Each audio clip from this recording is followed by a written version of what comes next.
que m'agradaria és fer pujar, perquè anem clavats de temps, a les 3 persones que han de protagonitzar la primera taula rodona d'aquesta jornada i que són el senyor Miquel Forns, delegat de Turisme, diputat de Turisme de la Diputació de Barcelona, el senyor Agustí Colom, regidor de Comerç, Promoció Econòmica, Comerç i Turisme de l'Ajuntament de Barcelona, i el senyor Joan Gaspar, president de Turisme de Barcelona, també. Si són tan amables, sisplau. Plantejo la primera pregunta, senzilla, fàcil, sense tenir en compte especials circumstàncies conjunturals que tots estem vivint en aquests moments, que ja hi arribarem perquè no seria normal defugir d'aquesta realitat que ens toca, però ara, per començar, sí que m'agradaria conèixer la seva opinió respecte a la possibilitat que l'àrea turística de Barcelona, de la ciutat de Barcelona, s'ampli més enllà del que és i sempre ha estat específicament la pròpia ciutat.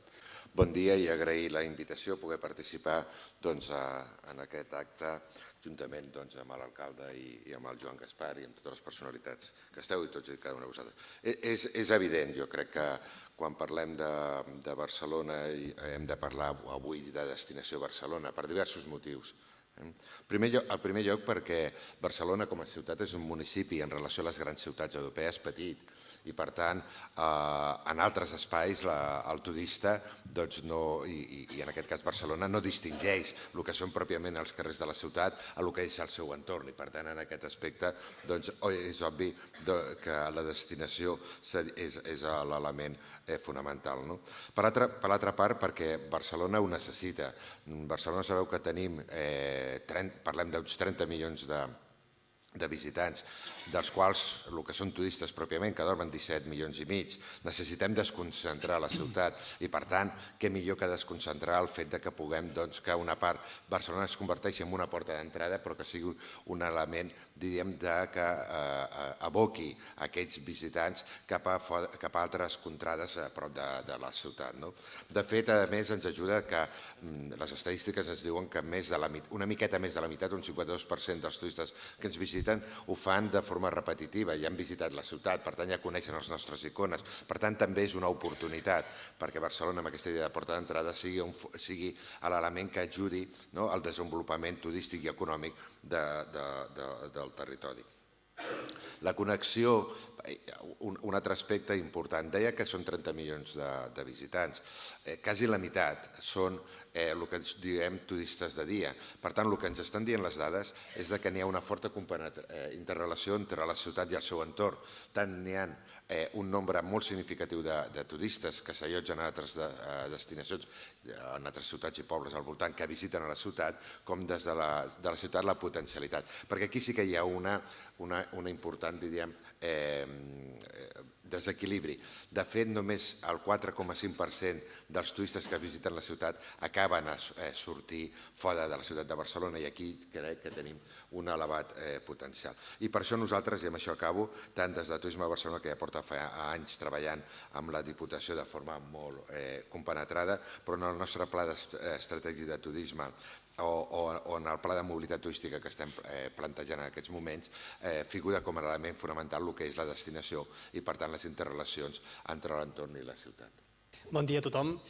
Bé, comparteixo plenament les paraules que acaba de comentar l'Agustí Colom, perquè realment en el món en què vivim les distàncies que cada vegada són més curtes i quan el turisme sobretot es belluga ja no tant per distàncies sinó per minuts, veure que al voltant de la ciutat de Barcelona hi ha tota una riquesa i una sèrie d'actius importantíssims des del punt de vista turístic, no d'ara sinó de fa molts anys, perquè hi ha destinacions en el territori que fa molts anys que són receptores de visitants i de turistes des de la ciutat de Barcelona.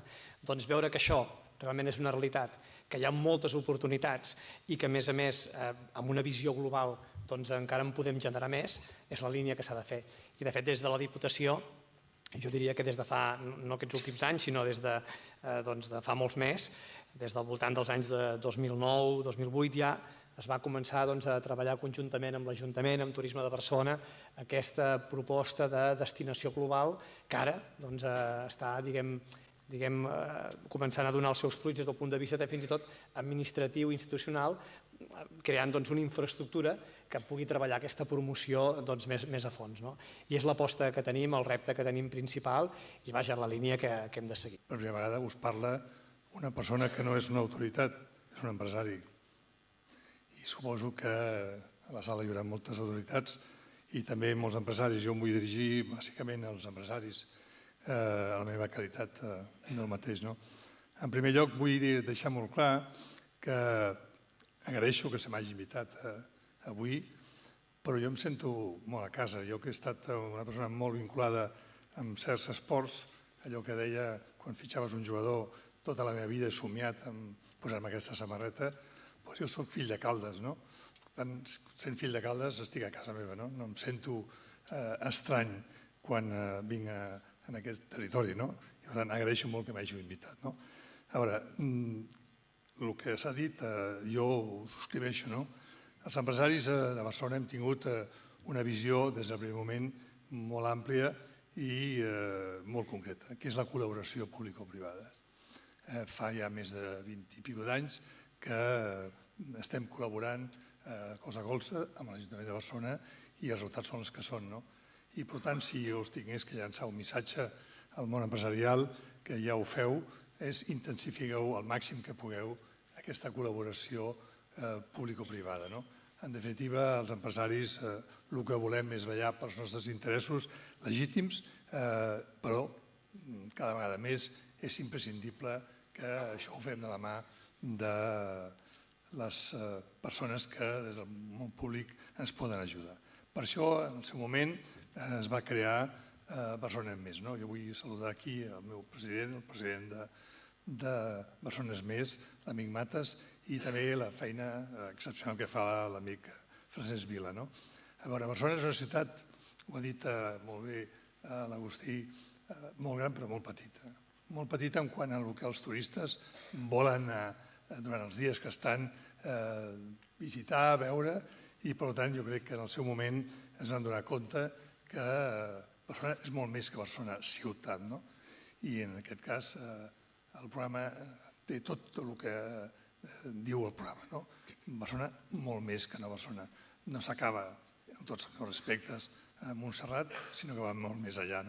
I una demostració clara és el que aquí vosaltres representeu i el que vosaltres teniu, que suposo que en el transcurs del col·loqui sortirà. Per tant, animeu-vos a la col·laboració público-privada, deixeu-vos ben clar que Barcelona, sent una gran ciutat, és una que necessita, ens necessitem mútuament, no és un problema que nosaltres necessitem la vostra col·laboració, sinó que vosaltres també crec que teniu que treure benefici d'una marca com és Barcelona i el seu entorn. I en aquest cas el futur el deixo per després, quan hagin passat els 10 segons. Entro una miqueta en el tema.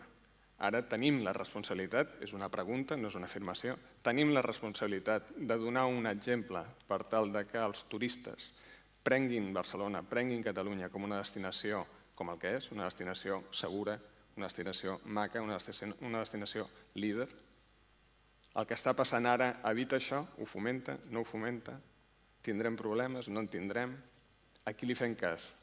En els empresaris que aposten per la tranquil·litat absoluta, a determinades institucions que aboguen, parlen, declaren que el turisme es veurà greument afectat des del seu punt de vista com a responsables màxims de cada una de les seves institucions, quin és el parer que tenen al respecte. Ho dic perquè a partir d'aquest parer es treballarà i a partir d'aquest treball serem exemple per tal que aquests turistes que han vingut fins ara continuïn venint.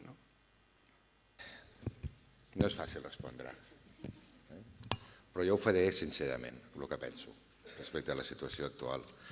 A veure, qualsevol situació que creï incertesa, qualsevol, i sigui la incertesa, diríem, justificada o no, però que es perceu com incerta, això té efectes sempre sobre l'activitat econòmica. I negar-lo crec que és no conèixer la realitat. I jo sempre dic que la realitat s'ha de conèixer i després l'administrem, però hem de conèixer. I com a economista sé, perquè tenim una llarga història, ho sabem, que sempre que hi hagi, per motiu que sigui, sempre generarà un efecte. Que l'efecte normalment és en aquells, i els efectes, diguem, són diferents segons els usuaris o els perceptors. En el cas de la inversió té molts efectes. És a dir, per què? Perquè normalment la inversió és un procés que dona rendiments a mig i llarg termini i, per tant, la certesa és un element fonamental quan un ha de fer una inversió.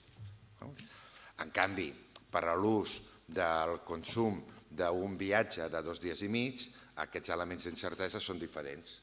I, per tant, preocupa més si aquell dia hi haurà una aturada a la ciutat, perquè si me resulta que me trobo que aquell dia que arribo està tancat Sagrada Família o no puc anar a fer compres o qualsevol element, doncs farà. Però no necessito que sigui un procés d'incertesa llarg. Són elements diferents. Per això nosaltres ens vam trobar que en el dia que va haver-hi, el dia 3, que va haver-hi l'aturada, va haver-hi un creuer d'una mitjana de 60 al mes, però va haver-hi un que van traslladar perquè van pensar. Per tant, què n'hi ha? Quina és la dimensió? Doncs això depèn. Depèn de si està contractat. Normalment en turisme molts dels viatges estan contractats en termini. Per tant, normalment, i això ho estem veient en aquests moments, no afecta tant a les persones que ens visiten com a aquelles persones que han de fer reserves que simplement moltes vegades les posposen. Per tant, és important, i amb això crec que tots estem treballant-hi, que aquests elements més conjunturals puguem minimitzar-los al màxim. Des del punt de vista del que és la imatge de la ciutat, jo crec que la ciutat de Barcelona té una imatge tan potent que en aquests moments té capacitat de resistència. I, per tant, vol dir que en aquests moments no altera la imatge com a ciutat.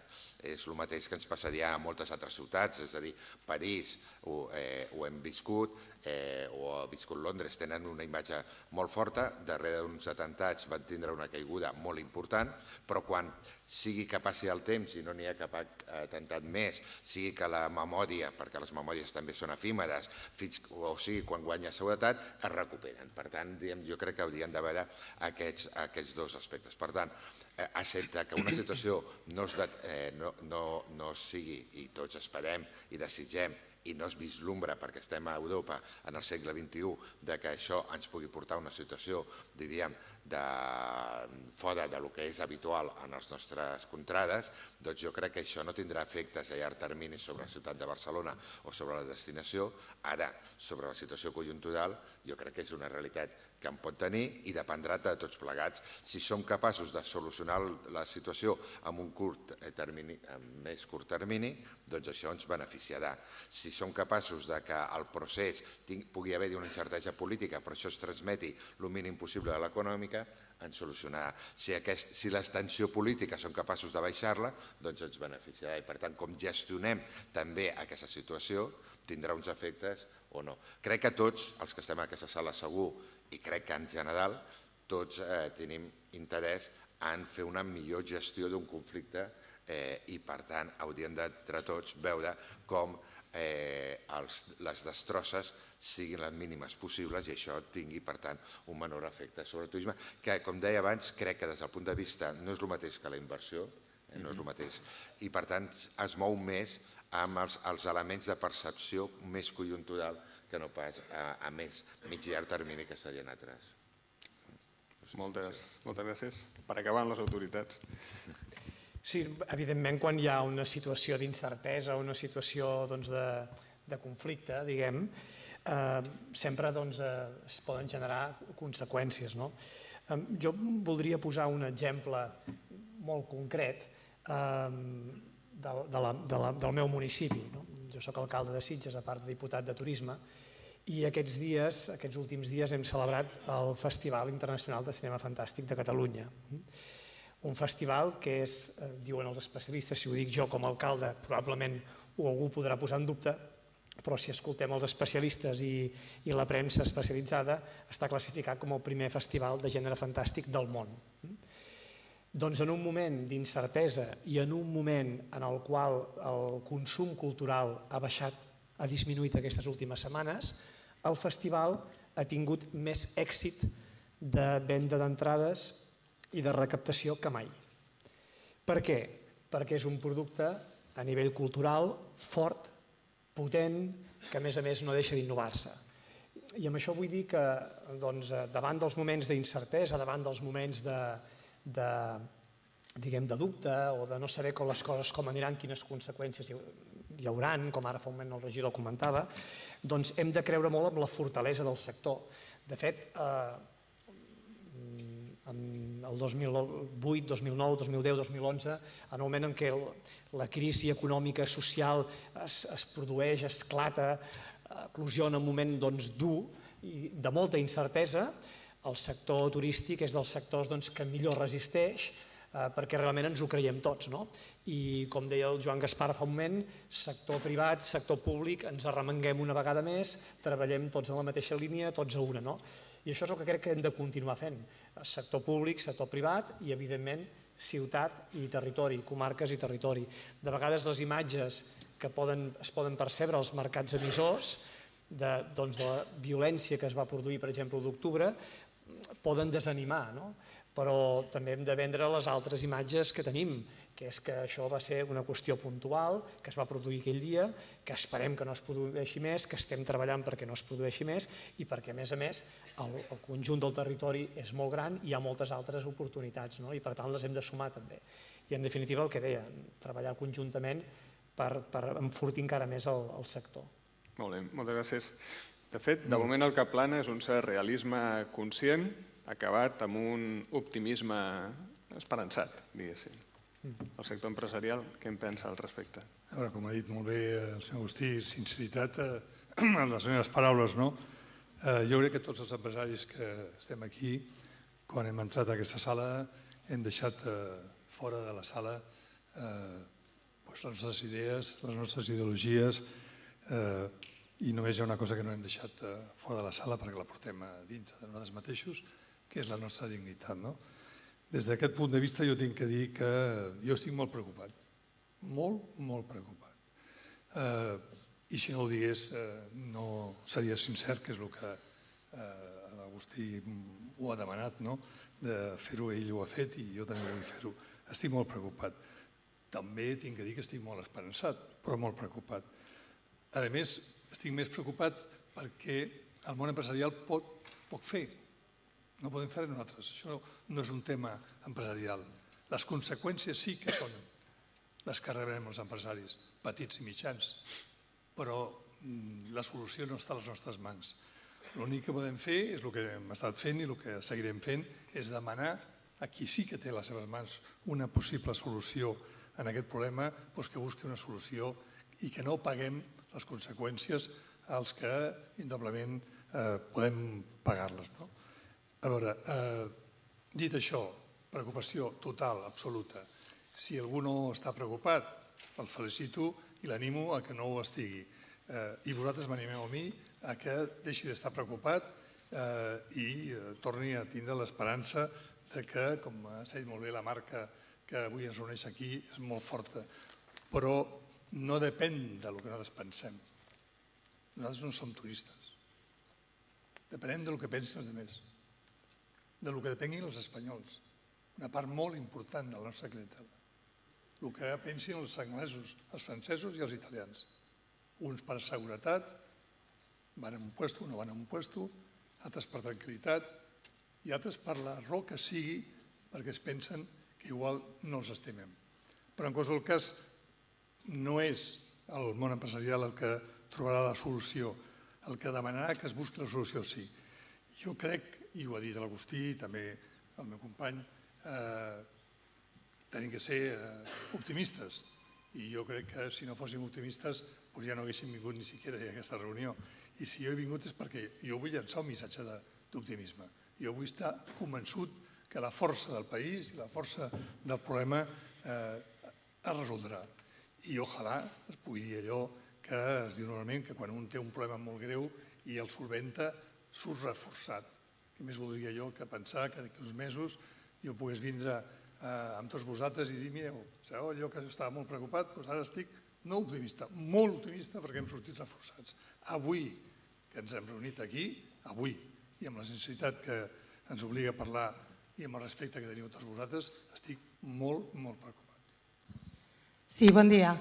Sí, en relació al tema dels creuers, s'està controlant la informació que se'ls està donant als clients quan arriben al port de Barcelona? S'està fent algun control? Perquè En algun cas, nosaltres hem rebut algun comentari d'algun client que deien que en el mateix creuer se li havia dit que no se li aconsellava sortir a la ciutat. I crec que és important en aquest sentit veure si s'està fent algun control, algun seguiment d'aquesta informació. Bé, és primera notícia. Nosaltres justament fa 4 dies vam tenir una reunió de l'Ajuntament, de l'equip de direcció de turisme, amb les 4 companyies més importants que operen a la ciutat i també amb l'associació CLIA, i jo també fa 2 dies personalment també la vaig tindre amb una de les companyies MSC, i aquest tema no va sortir, és a dir, no ens van... Vam estar parlant d'elements més estructurals de com millorem l'experiència d'aquelles persones que visiten la ciutat a través de creuers, i no es va suscitar. Per tant, sí és cert que no ho discuteixo, solament és més anècdota que una altra cosa, perquè no se'ns va transmetre en cap moment, des del punt de vista dels creuers, informació que s'estigués limitat. Ja dic, a Barcelona arriben com a mitjana 60 creuers al mes. En tot aquest període hi ha hagut 4 creuers, 2 el dia 1, 1 el dia 3 i 1 el dia 12. D'aquests 4, 2, l'únic que van fer és posposar l'arribada a la ciutat de Barcelona el dia següent per no coincidir amb el dia concret. Per tant, estem parlant que els efectes van ser només en 2 creuers que van desplaçar. La resta era una normalitat. Penseu que la major part dels creuers, Barcelona, dels creuers que tenim, la meitat, que són 2.700.000 persones que els utilitzen, la meitat l'utilitzen com a port base, per tant és entrada o sortida, i aquells que estan en trànsit, que són un milió, molts d'ells, diríem, a les pròpies companyies el que fan és que tenen excursions, que és on hi ha també el negoci, diríem, d'alguna forma. Per tant, el creuer també té interès en que la gent surti, perquè això és el que li dona una activitat. Un creuer que arribi a la ciutat i li digui que no surtin fa que no tingui cap sentit, això. Per tant, jo dic, no nego la possibilitat, però no ens consta que hi hagi aquesta informació que se li faciliti per part dels creuers, ni ens han transmet una preocupació més important de la que tinguem general, i per tant en aquest sentit és important. També, i només un segon, amb l'evolució del turisme també tinguem pensant una cosa, i això que ja està sortint. Barcelona, com en conjunt a l'estat espanyol i a Catalunya, tenim un nombre important de turistes que se van desviar cap a Catalunya i cap a Barcelona, fruit que altres destins que a la ribera mediterrània estaven en una situació política i de terrorisme molt difícil. Això també està fent que s'estan recuperant alguns destins. Per tant, tampoc no podem pensar que dades que estem veient ara, que no s'està creixent al mateix ritme que l'any anterior, no vol dir que això vagi en detriment que la ciutat de Barcelona o la destinació Barcelona estigui perdent turistes. És que tampoc ni podem estar creixent a ritmes habituals del 10% perquè no forma part, diríem, del que és el creixement estructural, i per altra part ni hi ha una part de recuperació d'altres destins de turisme prestat. Per tant, també quan parlaven del sector, vol dir que el sector també ha de ser capaç, i jo entenc que així ho és, de saber quins són moments de creixement per sobre i ells aprofitar determinades conjuntures i que s'aprofiten a el que serien els creixements estructurals. Això seria el mateix que si algú quan fa inversions pensa que els tipus d'interès estan sempre negatius. Vull dir, s'equivocaria perquè un dia o altre tindran que posar-se als tipus d'interès estructurals raonables, i per tant qualsevol negoci ha de pensar el que són elements conjunturals a el que seria la dimensió estructural i per tant un cert dimensionament del que és habitual que ens hauríem de trobar, i que segurament és el que hi hagués o no hi hagués la situació a Catalunya, segur que ens aniríem poc o més ràpidament adequant també a aquests nivells. Sí, jo voldria... Sobre el tema dels creuers no ens consta, i a més si fos així ens costaria. De totes formes, vull deixar molt clar, suposo que ja ho sabeu, els creuers amb un percentatge molt elevat vol dir el 80-90%, és amb americans. I l'americà és molt sensible, molt més que potser l'europeu o l'asiàtic. I per tant, dubto molt que això que ha dit hagi passat, i quan jo dic que estic preocupat, no estic preocupat pel passat, estic preocupat pel futur. El 2017 hauria sigut un any excepcional. Casos excepcionals també, però excepcional. I fins al dia d'avui segueix sent excepcional. I no ens enganyem, els empresaris, no ens enganyem jugant al solitari. Estem mantenint unes ocupacions amb uns preus més baixos dels que estàvem tenint fins ara. Les ocupacions es poden mantindre, però la rentabilitat no. I per tant, la meva preocupació no és fins al dia d'avui, és a partir del dia d'avui. I ojalà aquesta preocupació desapareixi el abans possible. No desitjo una altra cosa que desapareixi, però tampoc vull transmetre que no em preocupa el futur. El passat, ho ha dit molt bé Agustí, estàvem mal acostumats. Bé, és veritat, estàvem mal acostumats. Els percentatges... No, mal acostumats amb els percentatges d'augments. Ja em referia a això. Mal acostumats amb el sentit que els percentatges que teníem any tras any del nombre de turistes era exagerat i tenim que tornar una altra vegada amb una certa normalitat. Jo el que voldria és deixar molt clar que, ho ha dit l'amic Blanc, no té res a veure el que ens està passant o el que ens pot passar ni amb atemptats ni amb crisi econòmica. L'atemptat que desgraciadament vam patir el dia 17 d'agost i que han patit altres ciutats, no vam poder superar-ho per la tristesa dels morts, però es va superar. Els temes econòmics es poden superar. El que no es pot superar és allò que no saps que pot passar, la incertitud. I el turisme és molt sensible a la incertitud. I per això, com a empresari, i segur que en nom de tots vosaltres com a empresaris, el que volem és una solució que ens deixi, no nosaltres, sinó els que ens tenen que visitar, tranquils d'una absoluta normalitat quan un ve a Barcelona, i Barcelona és molt més. I això és el missatge que jo vull deixar molt clar, que la preocupació no és del passat, és del futur, amb l'esperança i la il·lusió que el abans possible desapareixi.